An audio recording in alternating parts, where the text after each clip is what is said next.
नमस्कार, आप देख रहे हैं एमपी न्यूज। मैं हूं निधि आपके साथ और स्वागत आपका एमपी न्यूज के खास कार्यक्रम न्यूज रूम में, जहां कुछ खास खबरें हम आपके लिए लेकर आए हैं। न्यूज रूम की शुरुआत करेंगे पॉलिटिकल अपडेट्स के साथ।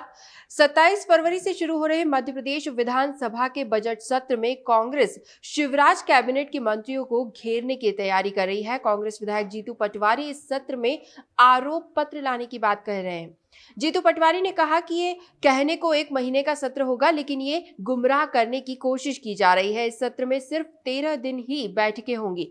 13 दिन में भी 10 दिन तो बजट पर ही चर्चा होगी। पटवारी ने कहा कि पूरी कोशिश है कि सत्र ना चलाया जाए। मेरा विधानसभा अध्यक्ष से अनुरोध है कि यदि सत्र नहीं चलता है तो अध्यक्ष की गरिमा भी गिरती है। इस तरह के सत्र के प्रस्ताव की मैं निंदा करता हूं। इस विधानसभा सत्र में 15 मंत्रियों के खिलाफ कांग्रेस फिर आरोप पत्र लेकर आएगी। आर्थिक हालातों को लेकर मध्य प्रदेश की सरकार जवाब दे। मुख्यमंत्री के खिलाफ भी आरोप पत्र दिया था, उसका जवाब सीएम ने सदन में नहीं दिया। अब जो सत्र आएगा उसमें वो आरोप पत्र मैं सदन में रखूंगा, ये कहना है जीतू पटवारी का। उन्होंने ये भी कहा कि 15 मंत्रियों के खिलाफ आरोप पत्र दाखिल करूंगा। जो आरोप कांग्रेस पार्टी ने आरोप पत्र में लगाए हैं उनके जवाब देना होंगे। तो एक बार फिर देखा जा रहा है कि बीजेपी और कांग्रेस यहाँ पर आमने सामने नजर आ रही है, लेकिन विधानसभा सत्र में क्या कुछ होता है वो देखना भी काफी दिलचस्प होगा। मध्य प्रदेश में इस साल विधानसभा चुनाव तो होना ही है। वोटर लिस्ट को लेकर लंबे समय से लगातार काम भी चल रहा है। इसके बावजूद वोटर आईडी में बड़ी गड़बड़ी का मामला सामने आया है। प्रदेश में गलत पते वाले 10 लाख से ज्यादा वोटर आईडीज मिले हैं। इन पतों में सबसे ज्यादा मामले आगर मालवा जिले के बताए जा रहे हैं। ये जिला 16 अगस्त 2013 को अस्तित्व में आया था, लेकिन बीते 10 साल में भी 4.5 से 5 लाख मतदाताओं के पते में जिला शाजापुर ही मेंशन है, जबकि तहसील आगर है। इसी तरह 1 अक्टूबर 2018 को टीकमगढ़ से अलग होकर निवाड़ी जिला भी अस्तित्व में आया था। यहां भी करीब 1 लाख वोटर्स की आईडी में जिला अभी भी टीकमगढ़ ही लिखा हुआ है। और इसी तरह का मामला भोपाल में कोलार तहसील का भी सामने आ चुका है। यहाँ 1.5 लाख वोटर आईडी में कोलार नगर पालिका लिखा है, जबकि इस नाम की नगर पालिका अब अस्तित्व में है ही नहीं।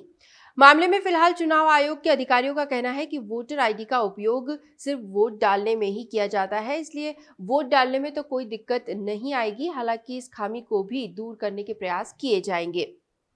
अगली अपडेट राजधानी भोपाल से। भोपाल की सबसे बड़ी जीवदया गौशाला में नगर निगम ने साल भर में कुल 2292 गोवंश भेजे थे। ये आंकड़ा बाकी 5 गौशालाओं की तुलना में कई गुना ज्यादा है।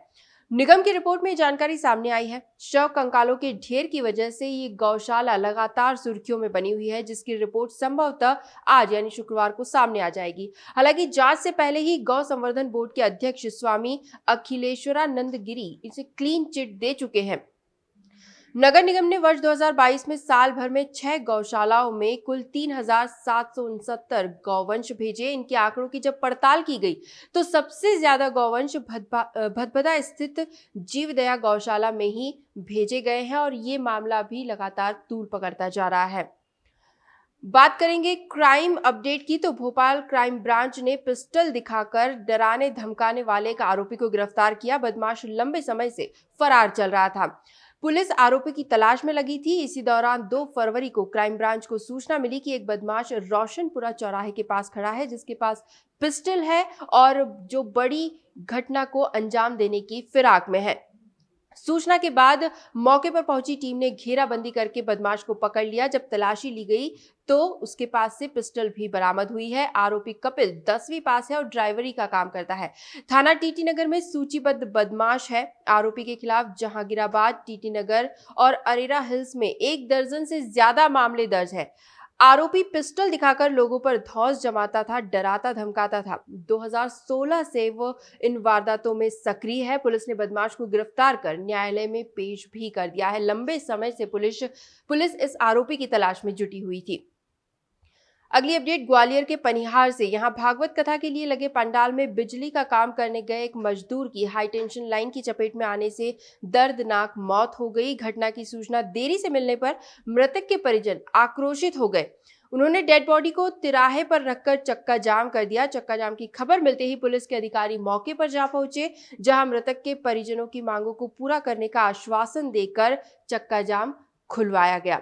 अंत में बात करेंगे मध्य प्रदेश के मौसम को लेकर, तो मध्य प्रदेश में फिर से तेज ठंड का दौर आ चुका है। प्रदेश के ज्यादातर शहरों में पारे में 3 से 5 डिग्री तक की गिरावट देखी गई है। कई जगहों पर ओस भी जम गई, फसलों में पेड़ पौधों में ओस जमी दिखाई दी। वहीं हिल स्टेशंस की बात करें तो पचमढ़ी, नौगांव और खजुराहो में सबसे ज्यादा ठंड दर्ज की गई। ऐसा ही मौसम अगले और भी कुछ दिन बना रहेगा।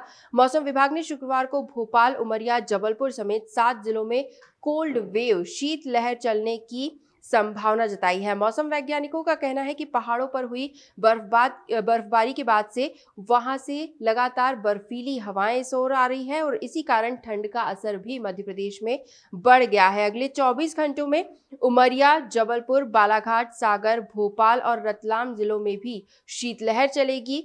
उज्जैन और रतलाम में कोल्ड डे रहने का अनुमान जताया गया है।